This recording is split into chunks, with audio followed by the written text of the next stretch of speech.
malam Sobat Excel, selamat datang di Next Trend TV News bersama saya Zian Fajrin yang akan membahas update berita teknologi terkini.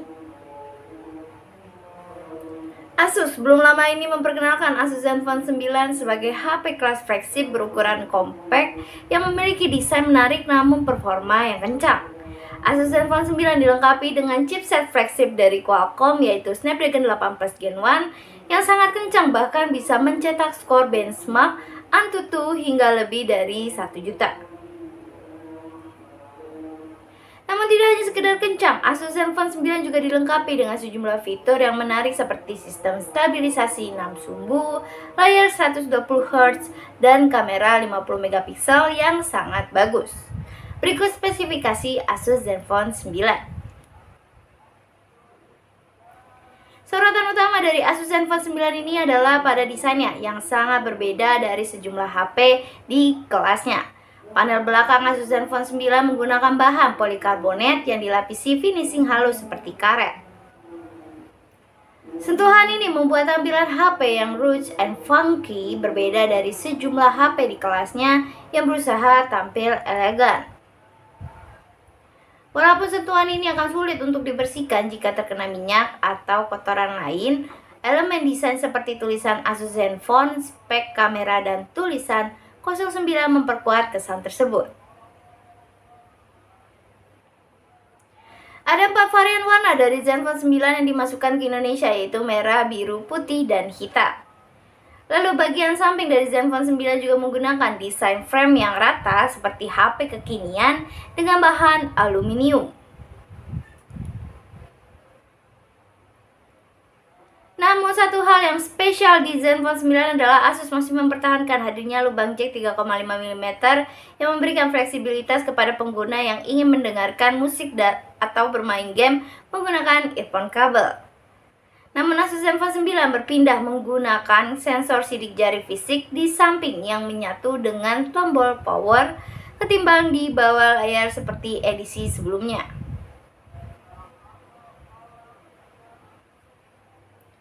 Sensor sidik jari fisik ini diperkaya dengan fitur Quick Actions, yaitu gestur naik turun di sensor sidik jari untuk beberapa perintah seperti membuka laci notifikasi, mengatur volume, dan lainnya. Sedangkan untuk fitur lain, Asus Zenfone 9 dilengkapi sistem 2 speaker, lubang USB Type-C, dan slot dual SIM card saja. Pada bagian dapur pacunya, Asus Zenfone 9 dilengkapi dengan chipset paling bertenaga di platform Android untuk saat ini, yaitu Snapdragon 8 Plus Gen 1.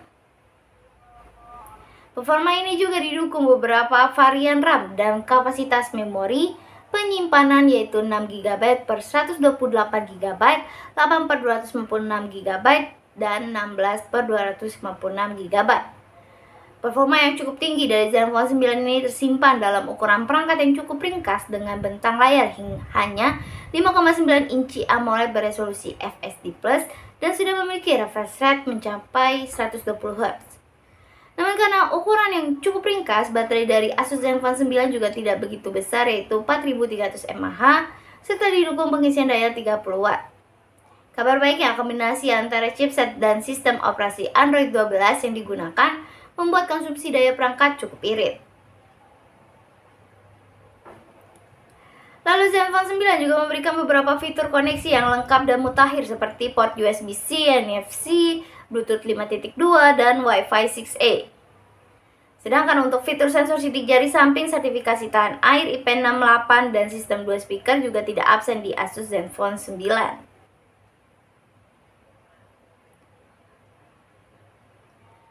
Bagi yang tertarik dengan Asus Zenfone 9, Asus Zenfone 9 di Indonesia dijual dengan harga mulai dari 8 juta rupiah.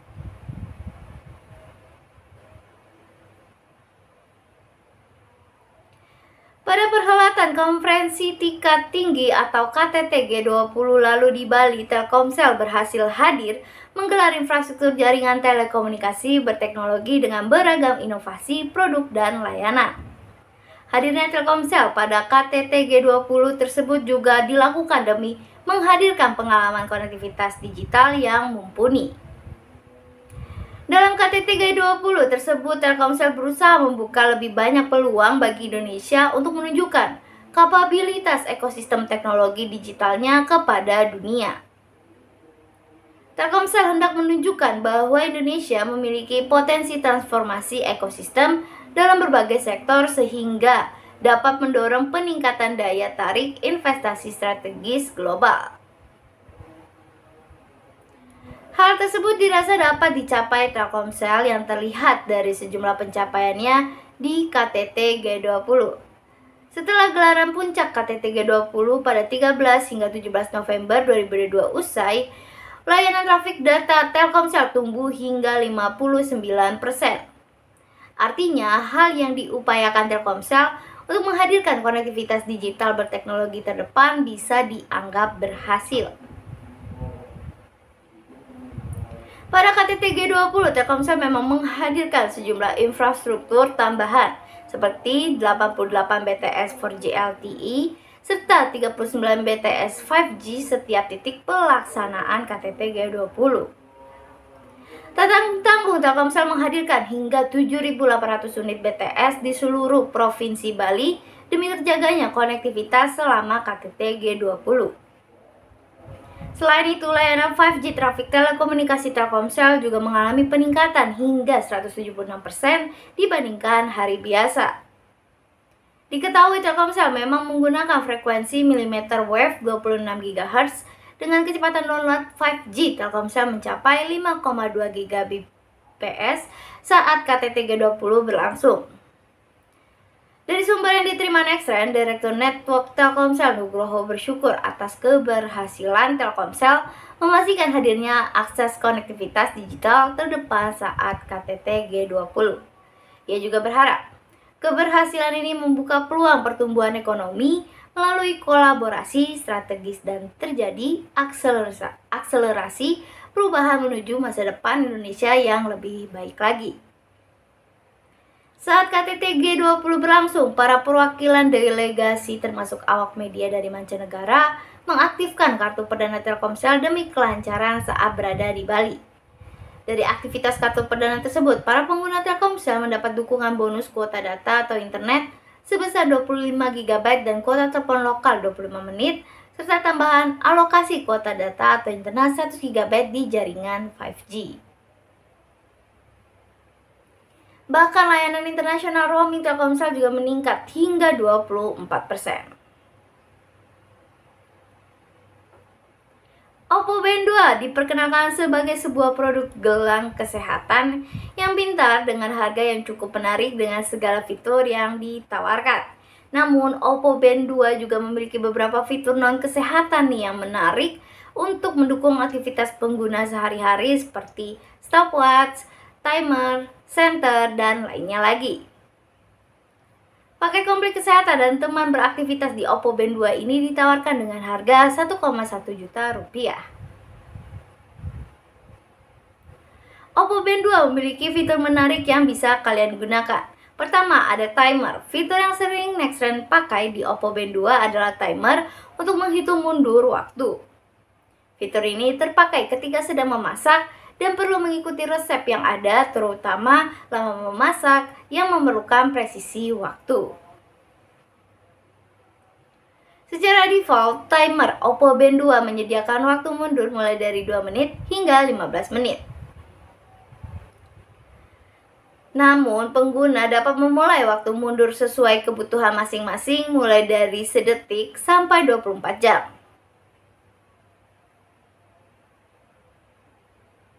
Ketika waktu sudah habis, jam akan bergetar sebagai indikator kalau waktu di timer sudah selesai. Selanjutnya adalah fitur stopwatch yang biasa dipakai untuk menghitung waktu tempuh ketika berolahraga.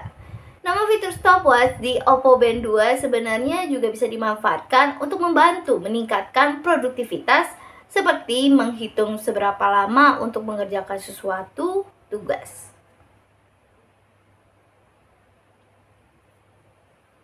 Untuk menggunakan stopwatch di Oppo Band 2 juga terbilang mudah hanya dengan masuk ke mode stopwatch dan pilih start untuk memulai waktu. Saat tengah menghitung waktu, kamu bisa menekan count untuk mengambil hitungan waktu namun tidak sampai menghentikan perhitungan waktu. Lalu tekan pause untuk menghentikan perhitungan waktu dan reset untuk kembali ke nol. Bagi yang sulit terbangun dengan alarm bunyi, fitur alarm di Oppo Band 2 mungkin bisa menjadi solusi yang berbeda. Oppo Band 2 memiliki fitur alarm dengan menggunakan sistem getar di tangan ketika dikenakan. Pengguna bisa langsung menambahkan pada jam berapa ingin dibangunkan dengan menekan tombol R. Setelah menambahkan 1 jam, pengguna masih bisa menambahkan beberapa lagu alarm sebagai jaga-jaga jika alarm pertama gagal membangunkan penggunanya. Menurut Nextrend, getaran yang dihasilkan oleh Oppo Band 2 cukup kuat untuk membangunkan pengguna dari tidurnya yang nyenyak.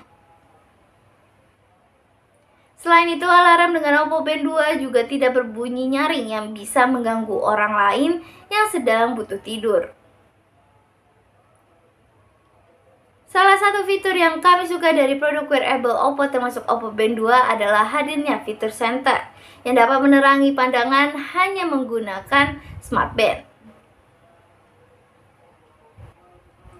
Fitur ini akan mengubah tampilan layar menjadi warna putih saja dengan tingkat cahaya yang paling maksimal.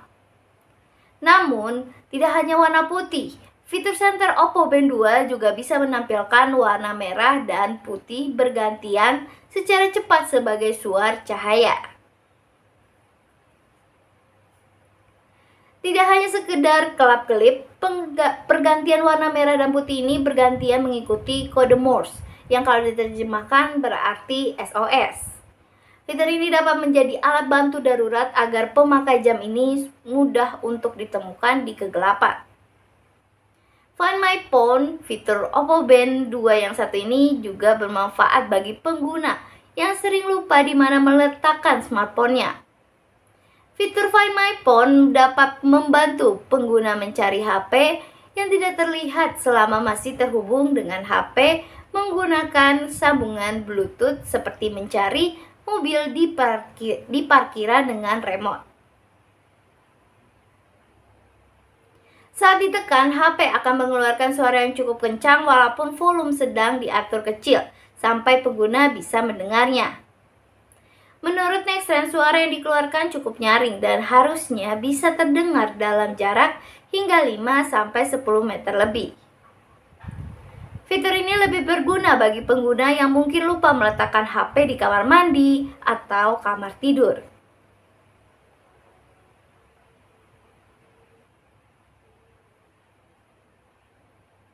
Google membagikan 100 produk yang terbagi menjadi 6 kategori barang yang paling dicari di Google selama tahun 2022.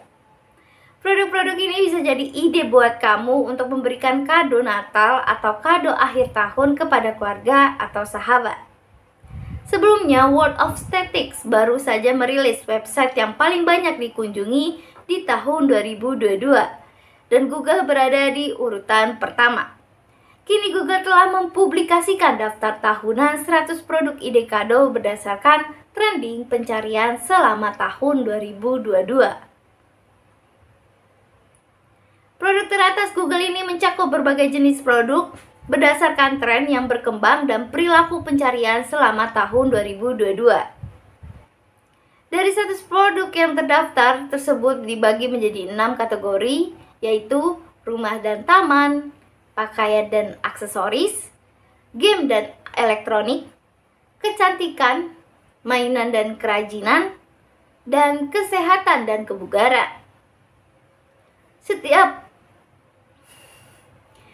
produk tersebut didapatkan dari ikhtisar tren data dari Google serta tautan yang muncul saat seseorang berbelanja.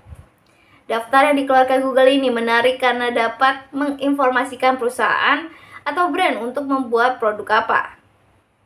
Selain itu, daftar tersebut juga dapat membantu perusahaan atau brand memetakan strategi pemasaran. Lebih daripada itu, daftar tersebut merepresentasikan berbagai produk yang dibeli orang pasca pandemi. Produk-produk yang dibeli orang-orang saat pandemi tentu berbeda setelah pasca pandemi. Untuk selanjutnya, daftar tersebut dapat dijadikan patokan apa yang sebenarnya dibutuhkan oleh masyarakat saat ini dan di masa yang akan datang.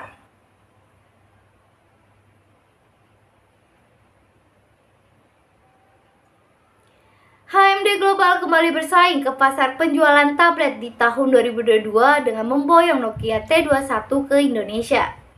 Nokia T21 rilis di Indonesia pada hari Selasa 22 November bersama dengan dua seri smartphone lainnya, yakni Nokia C21 Plus dan Nokia C31. Pada acara peluncuran, Nokia T21 dikatakan mengusung konsep yang ramah keluarga. Hal itu diungkapkan karena kompatibilitas Nokia T21 yang diklaim bisa digunakan oleh konsumen secara menyeluruh. HMD Global pun turut menyatakan bahwa Nokia T21 dapat bersaing dengan jajaran tablet yang telah ada di Indonesia. Dimulai dari sektor layar, Nokia T21 didesain menggunakan panel layar berukuran 10,36 inci. Layar tersebut juga sudah bisa terintegrasi dengan pulpen digital seperti Wacom WGP dan Wacom Active IS. Kemudian untuk di bagian bezelnya pun terbenamkan sensor kamera beresolusi 8 megapiksel yang ditempatkan di sisi kanan perangkat. Sementara pada sisi belakang, Nokia T21 dipercayakan dengan satu sensor kamera 8 megapiksel yang dikombinasikan oleh LED flashlight. Kemudian untuk lini performanya, tablet teranyar dari Nokia ini membawa chipset Unisoc T612 dan dikonfigurasikan dengan RAM 4/64 GB. Kapasitas penyimpanan dari Nokia T21 pun dapat diperluas menggunakan kartu microSD sampai 512 GB. Dan daya tahannya juga ditopang dengan baterai yang terbilang besar. Nokia T21 mengusung baterai berkapasitas 8200 mAh. Ditambah baterai Nokia T21 juga sudah memiliki teknologi pengisian daya cepat 18 Watt. Sedangkan perlu dicatat kalau konektivitas dari Nokia T21 hanya bisa menggunakan Wi-Fi. Jadi untuk kalian yang tidak bisa mengaktifkan SIM card pada Nokia T21, Nokia T21 tersedia dengan warna charcoal grey, sementara untuk harga Nokia T21 di Indonesia dibanderol senilai 3,3 juta rupiah. Berita ini menjadi berita terakhir yang saya sampaikan hari ini. Tetap saksikan SNTV News yang akan tayang di setiap hari Rabu dan Jumat bersama saya Zihan Fajrin. Tetap update terus berita teknologi.